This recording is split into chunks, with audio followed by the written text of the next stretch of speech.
कर्मफल भोगते हुए भी दुखी नहीं हो। एक राजा बड़ा धर्मात्मा, न्यायकारी और परमेश्वर का भक्त था। उसने ठाकुर जी का मंदिर बनवाया और एक ब्राह्मण को उसका पुजारी नियुक्त किया। वह ब्राह्मण बड़ा सदाचारी, धर्मात्मा और संतोषी था। वह राजा से कभी कोई याचना नहीं करता था। राजा भी उसके स्वभाव पर बहुत प्रसन्न था। उसे राजा के मंदिर में पूजा करते हुए 20 वर्ष गुजर गए। उसने कभी भी राजा से किसी प्रकार का कोई प्रश्न नहीं किया। राजा के यहाँ एक लड़का पैदा हुआ। राजा ने उसे पढ़ा लिखा कर विद्वान बनाया और बड़ा होने पर उसकी शादी एक सुंदर राजकन्या के साथ करा दी। शादी करके जिस दिन राजकन्या को अपने राजमहल में लाए, उस रात्रि में राजकुमारी को नींद न आई। वह इधर उधर घूमने लगी। जब अपने पति के पलंग के पास आई तो क्या देखती है कि हीरे जवाहरात जड़ित मुठे वाली एक तलवार पड़ी है। जब उस राजकन्या ने देखने के लिए वह तलवार म्यान में से बाहर निकाली, तब तीक्ष्ण धार वाली और बिजली के समान प्रकाश वाली तलवार देखकर वह डर गई। वह डर के मारे उसके हाथ से तलवार गिर पड़ी और राजकुमार की गर्दन पर जा लगी। राजकुमार का सिर कट गया और वह मर गया। राजकन्या पति के मरने का बहुत शोक करने लगी। उसने परमेश्वर से प्रार्थना की कि हे प्रभु, मुझसे अचानक यह पाप कैसे हो गया? पति की मृत्यु मेरे ही हाथों हो गई। आप तो जानते ही हैं, परंतु सभा में मैं सत्य न कहूंगी, क्योंकि इससे मेरे माता पिता और सास ससुर को कलंक लगेगा तथा इस बात पर कोई विश्वास भी न करेगा। प्रातःकाल में जब पुजारी कुएं पर स्नान करने आया तो राजकन्या ने उसको देखकर विलाप करना शुरू किया और इस प्रकार कहने लगी, मेरे पति को कोई मार गया। लोग इकट्ठे हो गए और राजा साहब आकर पूछने लगे, किसने मारा है? वह कहने लगी, मैं जानती तो नहीं कि कौन था, परंतु उसे ठाकुर जी के मंदिर में जाते देखा था। राजा समेत सब लोग ठाकुर जी के मंदिर में आए तो ब्राह्मण को पूजा करते हुए देखा। उन्होंने उसको पकड़ लिया और पूछा, तूने राजकुमार को क्यों मारा? ब्राह्मण ने कहा, मैंने राजकुमार को नहीं मारा। मैंने तो उनका राजमहल भी नहीं देखा है। इसमें ईश्वर साक्षी है। बिना देखे किसी पर अपराध का दोष लगाना ठीक नहीं। ब्राह्मण की तो कोई बात ही नहीं सुनता था। कोई कुछ कहता था तो कोई कुछ। राजा के दिल में बार बार विचार आता था कि यह ब्राह्मण निर्दोष है, परंतु बहुतों के कहने पर राजा ने ब्राह्मण से कहा, मैं तुम्हें प्राणदंड तो नहीं देता, लेकिन जिस हाथ से तुमने मेरे पुत्र को तलवार से मारा है, तेरा वह हाथ काटने का आदेश देता हूं। ऐसा कहकर राजा ने उसका हाथ कटवा दिया। इस पर ब्राह्मण बड़ा दुखी हुआ और राजा को अधर्मी जान उस देश को छोड़कर चला गया। वहां वह खोज करने लगा कि कोई विद्वान ज्योतिषी मिले तो बिना किसी अपराध हाथ कटने का कारण उससे पूछूं। किसी ने उसे बताया कि काशी में एक विद्वान ज्योतिषी रहते हैं।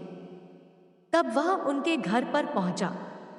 ज्योतिषी कहीं बाहर गए थे। उसने उनकी धर्मपत्नी से पूछा, हाँ माताजी, आपके पति ज्योतिषी जी महाराज कहाँ गए हैं? तब उस स्त्री ने अपने मुख से अयोग्य असह्य दुर्वचन कहे, जिनको सुनकर वह ब्राह्मण हैरान हुआ और मन ही मन कहने लगा कि मैं तो अपना हाथ कटने का कारण पूछने आया था, परंतु अब इनका ही हाल पहले पूछूंगा। इतने में ज्योतिषी आ गए।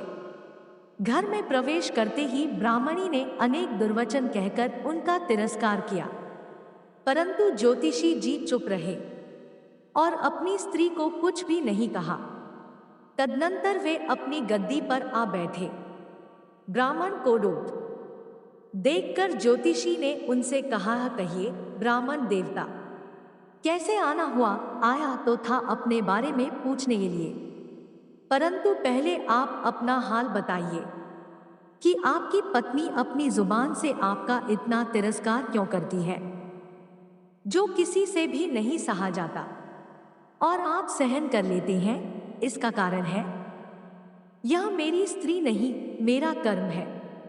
दुनिया में जिसको भी देखते हो, अर्थात भाई, पुत्र, शिष्य, पिता, गुरु, संबंधी, जो कुछ भी है, सब अपना कर्म ही है। यह स्त्री नहीं, मेरा किया हुआ कर्म ही है, और यह भोगे बिना कटेगा नहीं। अपना किया हुआ जो भी कुछ शुभ शुभ कर्म है, वह अवश्य ही भोगना पड़ता है। बिना भोगे तो सैकड़ों करोड़ों कल्पों के गुजरने पर भी कर्म नहीं टल सकता। इसलिए मैं अपने कर्म खुशी से भोग रहा हूँ, और अपनी स्त्री की ताड़ना भी नहीं करता, ताकि आगे इस कर्म का फल न भोगना पड़े। महाराज, आपने क्या कर्म किया था? सुनिए, पूर्व जन्म में मैं कौआ था और मेरी स्त्री गधी थी। इसकी पीठ पर फोड़ा था। फोड़े की पीड़ा से यह बड़ी दुखी थी और कमजोर भी हो गई थी। मेरा स्वभाव बड़ा दुष्ट था, इसलिए मैं इसके फोड़े में चोंच मारकर इसे ज्यादा दुखी करता था। जब दर्द के कारण यह कूदती थी, तो इसकी फजीहत देखकर मैं खुश होता था। मेरे डर के कारण यह सहसा बाहर नहीं निकलती थी, किंतु मैं इसको ढूंढता फिरता था। यह जहां मिले वहीं इसे दुखी करता था। आखिर मेरे द्वारा बहुत सताए जाने पर त्रस्त होकर यह गांव से 10-12 मील दूर जंगल में चली गई। वहां गंगा जी के किनारे सघन वन में हरा हरा घास खाकर और मेरी चोटों से बचकर सुखपूर्वक रहने लगी। लेकिन मैं इसके बिना नहीं रह सकता था। इसको ढूंढते ढूंढते मैं उसी वन में जा पहुंचा, और वहां इसे देखते ही मैं इसकी पीठ पर जोर से चोंच मारी तो मेरी चोंच इसकी हड्डी में चुभ गई। इस पर इसने अनेक प्रयास किए, फिर भी चोंच न छूटी। मैंने भी चोंच निकालने का बड़ा प्रयत्न किया, मगर न निकली। पानी के भय से ही यह दुष्ट मुझे छोड़ेगा, ऐसा सोचकर यह गंगाजी में प्रवेश कर गई, परंतु वहां भी मैं अपनी चोंच निकाल न पाया। आखिर में यह बड़े प्रवाह में प्रवेश कर गई। गंगा का प्रवाह तेज होने के कारण हम दोनों बह गए और बीच में ही मर गए। तब गंगा जी के प्रभाव से यह तो ब्राह्मणी बनी और मैं बड़ा भारी ज्योतिषी बना। अब वही मेरी स्त्री हुई, जो मेरे मरण पर्यंत अपने मुख से गाली निकालकर मुझे दुख देगी, और मैं भी अपने पूर्व कर्मों का फल समझकर सहन करता रहूंगा। इसका दोष नहीं मानूंगा, क्योंकि यह किए हुए कर्मों का ही फल है। इसलिए मैं शांत रहता हूँ। अब अपना प्रश्न पूछो। ब्राह्मण ने अपना सब समाचार सुनाया और पूछा रहा, अधर्मी पापी राजा ने मुझ निरपराध का हाथ क्यों कटवाया? ज्योतिषीय राजा ने आपका हाथ नहीं कटवाया, आपके कर्म ने ही आपका हाथ कटवाया है। किस प्रकार? पूर्व जन्म में आप एक तपस्वी थे और राजकन्या गौ थी तथा राजकुमार कसाई था। वह कसाई जब गौ को मारने लगा, तब गौ बेचारी जान बचाकर आपके सामने से जंगल में भाग गई।